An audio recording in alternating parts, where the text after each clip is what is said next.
José Dirceu, Lula, 6 bilhões de reais recuperados até então. Em 2018, na mesma eleição em que Geraldo Alckmin declara a célebre frase, que a quadrilha quer voltar à cena do crime, se referindo ao PT, Jair Bolsonaro é eleito presidente depois de uma ascensão meteórica como um símbolo anticorrupção que marca o início de um governo com quem o próprio crime organizado declara não ter mais o diálogo cabuloso humano que tinha com os governos anteriores. Em 2019, José Dirceu é solto.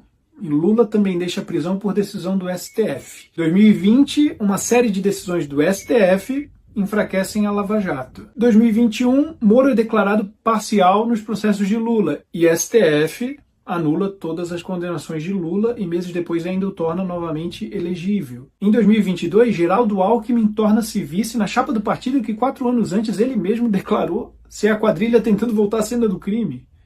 Durante a campanha eleitoral também ficou proibido ligar a imagem de Lula com Nicolás Maduro, apesar da conhecida amizade de longa data. Foi proibido também chamá-lo de ex-presidiário ou ex-condenado, apesar dele haver sido condenado e preso. E jornais e emissoras foram censurados ou multados por suas críticas a Lula. Todas as decisões tomadas pelo TSE, presidido por um ministro do STF. E o homem que poucos anos antes estava preso por corrupção venceu a eleição. 2023 começa com a prisão de centenas de manifestantes por tentativa de um golpe sem armas, sem exército, em uma invasão a instituições vazias. Deltan Dallagnol, ex-coordenador da Lava Jato, tem seu mandato cassado como deputado federal. Sérgio Cabral volta a morar na sua cobertura no Leblon, depois de ser solto no final do ano anterior pelo STF, numa progressão de seus mais de 400 anos de pena. Nesse mesmo ano, o STF também anula a condenação de Eduardo Cunha por corrupção passiva e lavagem de dinheiro, enquanto Bolsonaro se torna inelegível por se reunir com embaixadores, também